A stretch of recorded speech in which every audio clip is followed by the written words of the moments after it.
that's eventually going to pass through our area and bring us some much cooler, drier air. Next week's actually looking beautiful. So here's our cold front. You can see behind the cold front, winds beginning to shift to the west and then eventually to the northwest to usher in that cooler air. Ahead of the front, wind still mainly out of the west, but that is bringing that more moisture in. So behind it, that's going to bring in the cooler, drier air, and that's what's really going to make a difference for our Sunday.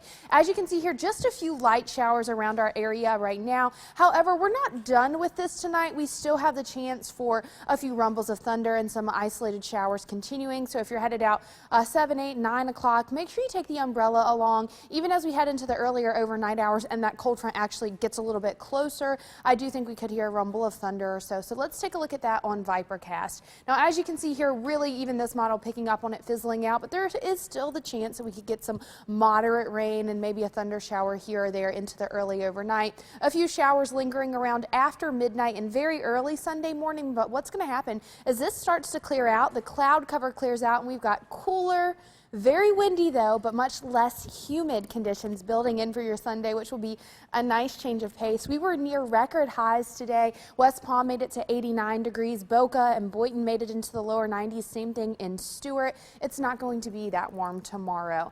Temperatures right now have fallen into the upper 80s in West Palm, upper 70s though in Vero and Fort Pierce, so you can definitely tell where that rain is making a difference. If you wanted to make it out to the beach tomorrow with a slightly cooler air, just keep in mind it is going to be very windy. The north winds, the surf is going to be building, and we could see a bit of a risk for some rip currents. Tomorrow there is a small craft advisory in effect for boats. It's going to be choppy on the inland water, so just keep that in mind if you're trying to do some boating.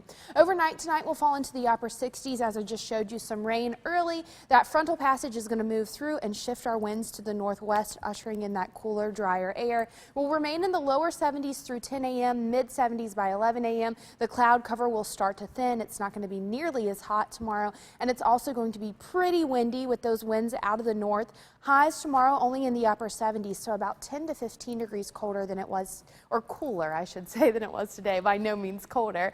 Lower 80s return by Tuesday. I think Monday and Tuesday are just going to be absolutely gorgeous days. If you want to spend some time outdoors, make it Monday and Tuesday. Very low rain chances for both of those days. Slightly higher rain chances by Wednesday, and you can see another cool down as we head into the end of next week.